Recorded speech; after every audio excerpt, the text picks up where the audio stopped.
আমাৰ CM triple এৰ অৰ্থাৎ মুখ্যমন্ত্ৰীৰ আত্মনিৰ্ভৰ অসম আঁচনিৰ কেইবাটাও পৰ্যায় আছে।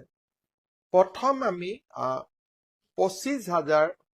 আমি 25,000 যুৱকক 1 লাখকৈ টকা দিছিলো। তাৰ ভিতৰত 12,500 যুৱকে পৰৱৰ্তী 1 লাখ টকা পোৱাৰ বাবে উপযুক্ত হ'ল। কিন্তু 13,000 যুৱকে 1 লাখ টকা পোৱা নাছিল, কাৰণ তেওঁলোকে বিমল বৰা উদ্যোগ মন্ত্ৰী তেওঁ মোৰ ফেচবুক লাইভ চাই আছে, গতিকে এই কামখিনি তেওঁ কৰিব, তেওঁ শুনি থাকিব যে যেতিয়া আমি CM ট্ৰিপল এ 12,500ক 2 লাখ দিলো, আন 13,000 এতিয়াও 1 লাখ টকা পাবৰ অপেক্ষা কৰি আছে, কাৰণ তেওঁলোক প্ৰথমবাৰ কোৱালিফাই কৰা নাছিল।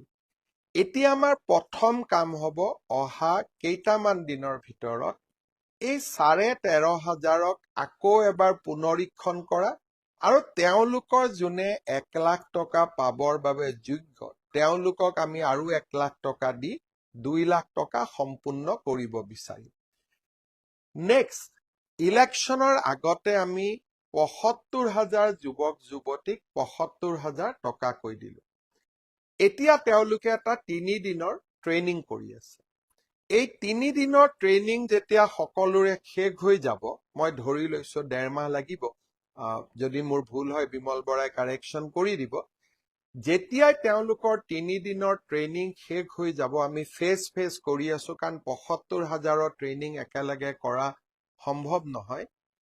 এইখিনি হৈ যোৱাৰ পিছতে আমি তেওঁলোকক 25,000 টকাটো তেওঁলোকৰ বেংকৰ একাউণ্টত দিম।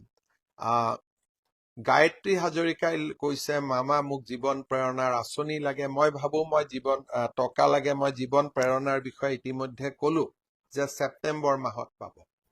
চ' 13,500ক আমি 1 লাখ দিম আৰু 75,000 যুৱকক আমি 25,000 টকাকৈ দিম।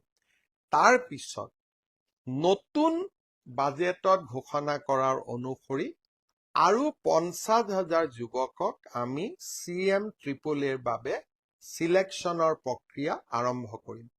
অকণমান ধৈৰ্য ধৰিব লাগিব, কিন্তু আমাৰ চৰকাৰে যিমানবিলাক প্ৰতিশ্ৰুতি দিছে, এইখন চৰকাৰে নিজৰ প্ৰতিশ্ৰুতিত যিমানলৈকে পাৰো আমি সদায় পালনৰ বাবে চেষ্টা কৰিম, যাতে আমাৰ কথা আৰু কামৰ মাজত মানুহে পাৰ্থক্য দেখা নাপায়। ইয়ে মোৰ প্ৰচেষ্টা, আৰু তেনেকৈ মই মোৰ ৰাজনৈতিক জীৱন আগবঢ়াই লৈ গৈ আছো আৰু তেনেকে আগবঢ়াই লৈ গৈ থাকিম।